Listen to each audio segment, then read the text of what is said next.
Hello, akkam jirtu fayyaa keessanii barnoota nama qabadhee jiru waa'ee dhibee shootelaayi yookaan kan daa'imman akka halluu keelloo godhatan taasisu akkasumas akka dhibee hirna dhiigaa godhatan kan taasisu ilaalchisuudhaanidha. Akka waliigalaatti egaa haati manaa fi abbaan manaa gartuu dhiiga isaanii beekuun faayidaa akkamii qaba kan jedhudha. Gosa dhiiga keenyaa beekuun faayidaa akkamii qaba kan jedhudha. Mi'aan gadhumaatti hordofaa. Gosti dhiigaa bakka lamatti qoodama normaalii. Innis blood group and RH jedhama. Gosti dhiigaa kun egaa nam tokko yeroo gosa dhiigaa isaa gaafatamu A, B, AB yookaan O ta'a. Blood group ni jedhamu. RH immoo RH negative yookaan RH positive ta'a jechuudha. Kanaaf nam tokko gosti dhiigaa isaa A dha taanaan yookaan A dha taanaan A positive yookaan A negative jedhama. Blood grouping yookaan gosti dhiigaa AB qofaan faayidaa hin qabu. RH negativein isaa sunis beekamuu qaba jechuudha. A plus, A minus, B plus, B negative akka jennee kaa'uu danda'uu qabna jechuudha. Namoonni mucaa godhachuu qaban dirqama gosa dhiiga isaanii beekuu qabu.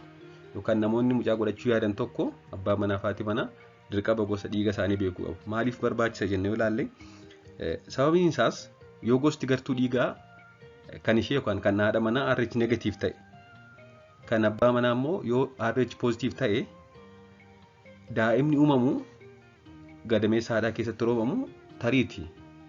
Yoo gosti dhiigaa isaa kan RH jedhamu sun kan abbaatti ba'e haati RH negatiividha.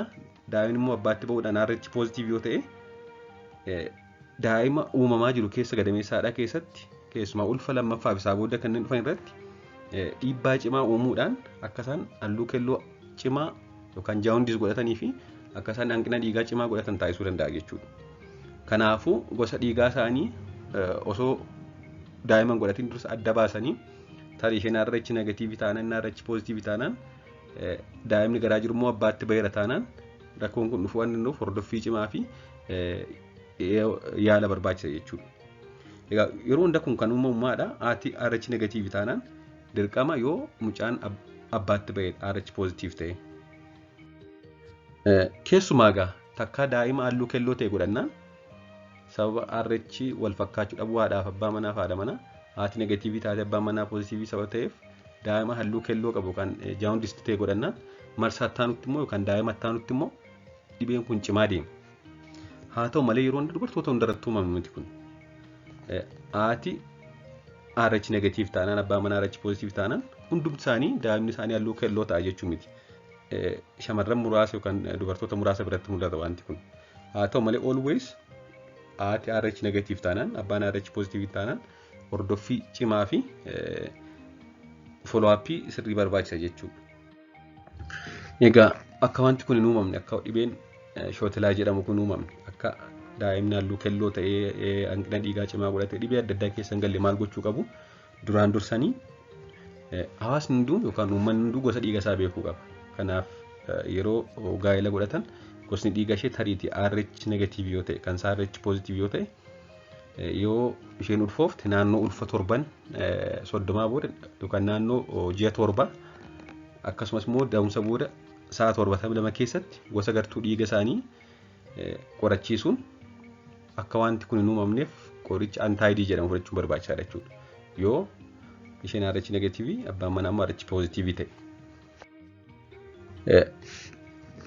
Akka hubachiisaatti garuu tariitii sababa adda addaadhaan ulfa jalqabaa irratti haati tokko qoricha kana fudhanne taanaan ulfi jalqabaa sun tarii irraa bahee yookaan abboorshiinaan raawwachuu danda'a yookaan seerumaan da'uu dandeessi. Ulfa jalqabaa irratti qoricha antaayidii jedhamu fudhannu taanaan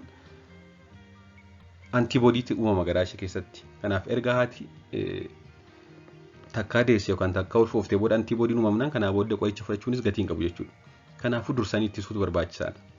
Erga haadha keessatti antiboodiin mul'ate booda daawwattisaa yookaan antaayidii kan jedhamu kana fudhachuun faayidaa waan hin qabneef wayita ulfaa hospitaala olaanoo keessatti hordoffii guddaa qabaachuun barbaachisaadha jechuudha.